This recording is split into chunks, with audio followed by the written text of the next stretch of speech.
Doctor గారు, కడుపులో ఏ భాగంలో నొప్పి ఉంటే ఏ అవయవానికి ఇబ్బంది? నమస్తే అండి, నేను డాక్టర్ అస్లం బాబా. నేను surgical gastroenterologist, hepato biliary pancreatic surgeon, advance laparoscopic surgeon and bariatric surgeon. ఇది మంచి ప్రశ్న. జనరల్గా కడుపుని ఒక డాక్టర్గా మేము 9 భాగాలుగా చూస్తాము. కడుపు ఇక్కడ నుంచి ఇక్కడికి ఇదంతా కడుపు అనుకుంటే 9 భాగాలుగా విభజిస్తాము. కుడివైపు, ఎడమవైపు, మధ్యవైపు. ప్రతి భాగానికి 3 పార్టులాగా చేస్తాము. అంటే కుడివైపు పై భాగం, కుడివైపు మధ్యలో భాగం, కుడివైపు కింద భాగం. అలానే మధ్యలో పార్ట్ కూడా పై భాగం, మధ్యలో భాగం, కింది భాగం. 1 2 3 4 5 6. మళ్ళీ ఎడమ వైపు కూడా పై భాగం, మధ్యలో భాగం, కింది భాగం. అట్లా 9 భాగాల్లాగా విభజించుకొని ఎక్కడ ఆ అవయవానికి సంబంధించిన నొప్పి వస్తే ఈ అవయవంలో ప్రాబ్లం ఉంది అని మేము సూచిస్తాం. జనరల్గా కుడివైపు పైభాగంలో లివరు, పిత్తాశయం ఉంటాయి. మధ్యలో ఇక్కడ మన కడుపు ఉంటుంది, జీర్ణాశయం. ఇటువైపు తిల్లి ఉంటుంది. మధ్యలో భాగంలో పెద్ద పేగు, చిన్న పేగులు ఉంటాయి. ఇది ఎడమవైపు కింది భాగము, మోషన్ బయటికి వెళ్ళే ద్వారము, పెద్ద పేగు చివరి భాగం ఉంటుంది. మధ్యలో కింది భాగంలో యూరినరీ బ్లాడర్ అంటే మూత్రం సంచి, లేడీస్లో అయితే గర్భాశయము ఉంటాయి. ఇటువైపు చిన్న పేగు అంటే కుడివైపు కింద భాగంలో చిన్న పేగు, పెద్ద పేగు కలిసే చోట అపెండిక్స్ ఉండే చోటు ఇది. సో ఈ పార్ట్లలో పెయిన్ వస్తే అంటే ఈ అవయవాల్లో నొప్పి వస్తుందని మేము అనుకొని డయాగ్నోస్ చేస్తాము. రెఫర్డ్ పెయిన్ అనే కాన్సెప్ట్ ఉంటుంది. అంటే కడుపులో మొత్తం ఒక సెట్ లాంటిదే. అంటే ఇక్కడే పెయిన్ వస్తే ఇదే భాగంకి వస్తున్నట్టు కంపల్సరీ కాదు. కొన్నిసార్లు ప్రాబ్లం వేరే దగ్గర ఉన్నా కూడా కడుపంతా నొప్పి లేస్తుంది. ఒక భాగంలో ప్రాబ్లం ఉన్నా కూడా వేరే భాగంలో నొప్పి వస్తుంది. అది మేము పేషెంట్ యొక్క అన్ని సిమ్టమ్స్ని హిస్టరీగా తీసుకొని దాన్ని మనం ఎగ్జామిన్ చేసిన తర్వాత మ్యాచ్ చేసుకొని డయాగ్నోస్ చేస్తాం. ఇప్పుడు కడుపు కుడి భాగంలో పైవైపు గాల్ బ్లాడరు, లివరు ఉంటాయి కాబట్టి గాల్ బ్లాడర్లో స్టోన్స్ ఉన్నా, లివర్లో ఏమన్నా ప్రాబ్లం చీము చేరినా, లివర్లో ఏమన్నా ఇన్ఫెక్షన్ లాగా వచ్చినా కుడివైపు పైభాగంలో నొప్పి వస్తుంది. గ్యాస్ట్రైటిస్ సమస్యలు, గ్యాస్ట్రైటిస్ ఎక్కువ ఉన్న వాళ్ళకి, రిఫ్లక్స్ ప్రాబ్లమ్స్ ఎక్కువ ఉన్న వాళ్ళకి మధ్యలో పైభాగంలో నొప్పి వస్తుంది. తిల్లి సమస్యలు ఏమన్నా ఉన్నా, తిల్లి పెరిగినా, దాంట్లో ఏమైనా చీము పట్టినా కూడా ఎడమవైపు పైభాగంలో సమస్య వస్తుంది. మధ్యలో భాగము కుడివైపు అయినా ఎడమ వైపు అయినా ప్లస్ కొద్దిగా వెనక వైపు వస్తుందంటే అది కిడ్నీకి సంబంధించిన సమస్యలు కానీ, కిడ్నీ యొక్క పైపు యూరేటర్లో కానీ స్టోన్స్ కానీ ఇరుక్కున్నప్పుడు మనకు కొద్దిగా మధ్యలో వైపు, వెనక వైపు నొప్పి వస్తుంది. తరచుగా వచ్చే కామన్ ప్రాబ్లం అపెండిసైటిస్. అది జనరల్గా అందరూ అంటారు, రైట్ సైడ్ కుడివైపు చివరి భాగం అంటే కింది భాగంలో నొప్పి వస్తే అరే ఇది అపెండిక్స్ నొప్పిలాగా ఉంది అని సహజంగా అందరు జనాలు అంటారు. సో అది వాస్తవమే. అపెండిక్స్ ఉండే చోటు కుడివైపు చివరి భాగం కింది భాగంలో ఉంటుంది. సో అక్కడ నొప్పి వస్తే అపెండిసైటిస్ అయ్యే అవకాశాలు ఉంటాయి.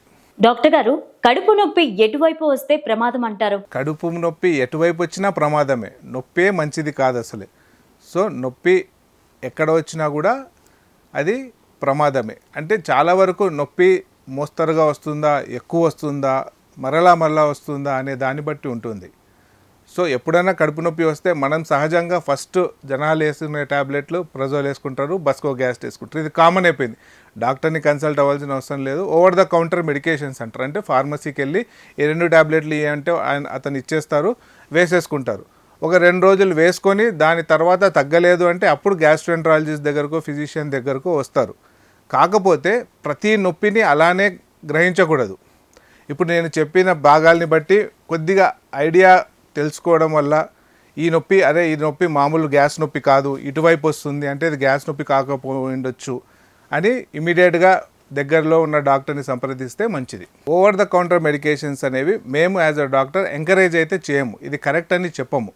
కానీ మన దేశంలో దీన్ని మనం అవాయిడ్ చేయలేము. మనం ఎంతవరకు అయితే ఎట్లాంటి వీడియోస్ తీసి ఎడ్యుకేట్ చేయగలం, కానీ దీన్ని గ్రాస్ రూట్ లెవెల్లో ప్రతి ఒక్క పేషెంట్ దగ్గరికి వెళ్ళి, ప్రతి ఒక్క మనిషి దగ్గరికి వెళ్ళి ఇది చేయొద్దు, ఇది కరెక్ట్ కాదు, ఇంకా ఆపేసేయి అని వాళ్ళు ఆపేటట్లయితే చేయలేము. కానీ ఎడ్యుకేషన్ ఇలాంటి వీడియోస్తో చాలా హెల్ప్ అవుతుందంటే ఎడ్యుకేట్ చేయొచ్చు. ఇట్లా ఓవర్ ద కౌంటర్ వెళ్ళి టాబ్లెట్స్ తీసుకోవడం సరికాదు. భోజనం చేసిన వెంటనే కడుపు నొప్పి రావడానికి గల కారణాలు ఏంటి డాక్టర్ గారు? భోజనం చేసిన వెంటనే కడుపు నొప్పికి కారణం ఒకటి గ్యాస్ట్రైటిస్. అంటే మన ఫుడ్ హ్యాబిట్ సరిగ్గా టైంకి తినకపోవడం వల్ల గ్యాస్ట్రైటిస్ ఎక్కువ పెరగడం వల్ల హెలికోబాక్టర్ పైలోరీ అనే బ్యాక్టీరియా ఎక్కువగా గ్రో అవ్వడం వల్ల కడుపులో గ్యాస్ అనేది ఎక్కువ పెరుగుతుంది. సో ఇలాంటి వాళ్ళు అన్నం తినంగానే కడుపులో బాగా మంటలాగా అనిపిస్తుంది. ఇప్పుడు మనం నొప్పి గురించి మాట్లాడుకుంటే నొప్పి 2-3 రకాలు. ఒకటి పిసికినట్టు అనిపించడము, ఒకటి మంటలాగా అనిపించడము, ఇంకోటి సాగదీసినట్టు కడుపు టైట్గా అనిపించినట్టు. మెయిన్గా ఇప్పుడు గ్యాస్ట్రైటిస్ అనే నొప్పి మంటలాగా అనిపిస్తుంది. అది మధ్యలో భాగం వైపు కడుపులో పై భాగం మధ్యలో భాగంలో ఉంటుంది. అది అన్నం తినంగానే వస్తుంది gastritis pain. Gall bladder pain కూడా, అంటే రైట్ సైడ్ ఏదైతే పెయిన్ ఈ మన రిప్స్ కింద రైట్ సైడ్ పెయిన్ వస్తుందో అది కూడా గాల్ బ్లాడర్లో స్టోన్స్ ఉంటే మనం ఎక్స్పెషల్లీ స్పైసీ ఫుడ్ మసాలాలు ఎక్కువ తిని నాన్ వెజిటేరియన్ ఎక్కువ తిన్నప్పుడు అన్నం తినగానే ఒక విధమైన ఇబ్బంది స్టార్ట్ అవుతుంది రైట్ సైడ్, అంటే అది గాల్ బ్లాడర్ పెయిన్ అవి ఉండొచ్చు. మెయిన్గా అన్నం తినగానే నొప్పి వస్తుందంటే ఈ 2 సిమ్టమ్సే, ఈ 2 డయాగ్నోసిసే మనం దృష్టి పెట్టాలి. తరచూ కడుపు నొప్పి రావడం అనారోగ్య సమస్యనా? తరచుగా కడుపు నొప్పి రావడం తప్పకుండా అనారోగ్య సమస్యనే. దాన్ని మనము ఇమీడియట్గా డాక్టర్ దగ్గర గ్యాస్ట్రోఎంట్రాలజిస్ట్ దగ్గరికి వెళ్ళి ట్రీట్మెంట్ చేయించుకోవాలి. తరచుగా కడుపు నొప్పి రావడానికి చాలా కాజెస్ ఉంటాయి. మోస్ట్ కామన్ ఇప్పుడే చెప్పుకున్నాము, గ్యాస్ట్రైటిస్ ఒకటి, గాల్ బ్లాడర్లో స్టోన్స్ ఒకటి. ఈ మధ్యకాలంలో చిన్న స్కూల్ పిల్లలకు కూడా పిత్తాశయంలో రాళ్ళు వస్తున్నాయి. అంటే ఎక్సర్సైజ్ లేక, సెడెంటరీ హ్యాబిట్స్ అంటే కూర్చున్న దగ్గరే ఉండడం వల్ల, కంప్యూటర్ల ముందే టైం గడపడం వల్ల, జంక్ ఫుడ్ ఎక్కువ అవ్వడం వల్ల చిన్నపిల్లల నుంచి అన్ని వయసులో పిల్లలకు గాల్ బ్లాడర్ స్టోన్స్ ఫామ్ అవుతున్నాయి. సో మోస్ట్ కామన్ అయిపోతుంది. సో తరచుగా నొప్పి వచ్చే వాళ్ళు డెఫినెట్గా అనారోగ్యం అని అనుకొని హాస్పిటల్కి వెళ్ళిపోవాలి. అంటే ఒకసారి మీరు ట్యాబ్లెట్ వెళ్ళి తీసుకొని తగ్గింది, అట్లా రెండోసారి కూడా వచ్చిందంటే ఆ తప్పు చేయొద్దు.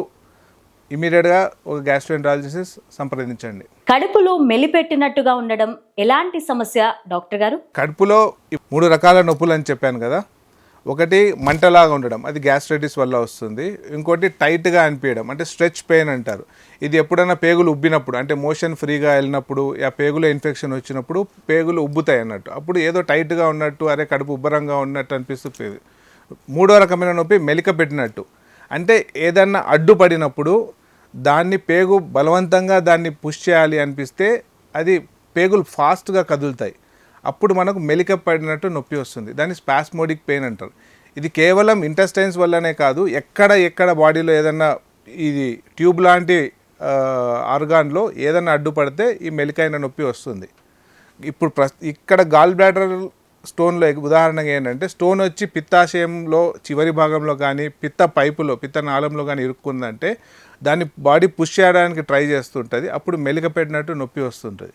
పేగులో కూడా ఏదన్నా అడ్డు వచ్చింది అంటే పేగులో ట్యూబర్కులోసిస్ లాంటి వ్యాధులు కానీ ఏదన్నా ఇన్ఫ్లమేషన్ అంటే ఏదైనా వాపు వచ్చి పేగు ద్వారం సన్నబడింది అనుకోండి, అప్పుడు కూడా పేగుని మెలిక పెట్టినట్టు దాన్ని ఫుడ్ మెటీరియల్ని మనం ఆహారాన్ని పుష్ చేయడానికి ట్రై చేస్తుంది. అప్పుడు కూడా మెలిక పెట్టినట్టు నొప్పి వస్తుంది. యూరినరీ కిడ్నీ స్టోన్స్ చాలా వరకు మెయిన్గా మనము యూరినరీ పైప్లో స్టోన్ ఇరుక్కుంటే ఆ పైపు కూడా మెలిక పెట్టినట్టు దాన్ని పుష్ చేయడానికి ట్రై చేస్తుంటే అది విపరీతంగా నొప్పి వస్తుంది. సో మనం అనుకున్న నొప్పిలలో మీరు అడిగిన క్వశ్చన్ కరెక్టే, మెలిక పడిన నొప్పి చాలా డేంజరస్ నొప్పి అనుకోవచ్చు. సో ఎప్పుడైనా మెలిక పెట్టి నొప్పి వస్తుందంటే మీకు మీరే ట్రీట్మెంట్ తీసుకోకండి, డాక్టర్ గ్యాస్ట్రోఎంట్రాలజిస్ట్ని సంప్రదించండి. కడుపు ఉబ్బరం, గ్యాస్ సమస్యలు తగ్గాలంటే ఏం చేయాలి డాక్టర్ గారు? వాస్తవానికి చెప్పాలంటే మన ఫుడ్ హ్యాబిట్ సరిగ్గా ఉండి మన డైలీ రొటీన్ సరిగ్గా ఉంటే గ్యాస్ట్రోఎంట్రాలజిస్ట్ అవసరం పడదు. 80 to 90% ఆఫ్ గ్యాస్ ప్రాబ్లమ్స్కి మా అవసరమే రాదు, మా దగ్గర రావాల్సిన అవసరం లేదు. మెయిన్గా చేయాల్సింది టైంకి తినడం. ఫస్ట్ ఒక బ్రేక్ఫాస్ట్ టైం, ఒక లంచ్ టైం, ఒక డిన్నర్ టైం అనేది ఫిక్స్ చేసుకొని ఆ టైంకి కరెక్ట్గా తినాలి. మెయిన్గా డిన్నర్ చాలా వరకు ఇప్పుడు ఏమవుతుందంటే లేట్ డిన్నర్స్ అలవాటు. ఆఫీస్ నుంచి లేట్కి వచ్చి లేట్ డిన్నర్స్, ఏదో వేరే యాక్టివిటీలో పడిపోయి late dinners. Ideal dinner time is before 7, before 8. 7 to 8 dinner time పెట్టుకొని డిన్నర్ ముగించేయాలి. బ్రేక్ఫాస్ట్ కూడా 7 to 8, లంచ్ 1 to 2 ఆ టైంలో. ప్లస్ 100% తినకూడదు, ఫుల్ అయిపోయే వరకు తినకూడదు. మనం ఒక 90% వరకు తిని కొద్దిగా ఖాళీ ఉండేటట్లు తినాలి. దాంతోపాటు జంకింగ్, ఈవినింగ్ స్నాక్స్ అనేది అవాయిడ్ చేసి, అంటే ఏమో 5 o'clock 6 o'clock ఫుల్ జంక్ తినేసి మళ్ళీ లేట్ డిన్నర్ 10కి 11కి తిని మళ్ళీ ఇమీడియట్గా పడుకుంటాం. ఇట్లాంటప్పుడు గ్యాస్ట్రైటిస్ ప్లస్ రిఫ్లక్స్ ప్రాబ్లమ్స్, అంటే తిన్నది వాపస్ రావడము, తేపులు రావడము, పుల్లగా నీళ్ళు వాపస్ నోట్లోకి రావడము, ఈ ప్రాబ్లమ్స్ చాలా ఎక్కువైపోతున్నాయి. సో మనం డైలీ రొటీన్ సెట్ చేసుకుంటే మనకు ఎటువంటి గ్యాస్ ప్రాబ్లమ్స్ కానీ ఎటువంటి డైజెషన్ ప్రాబ్లమ్స్ కానీ రావు.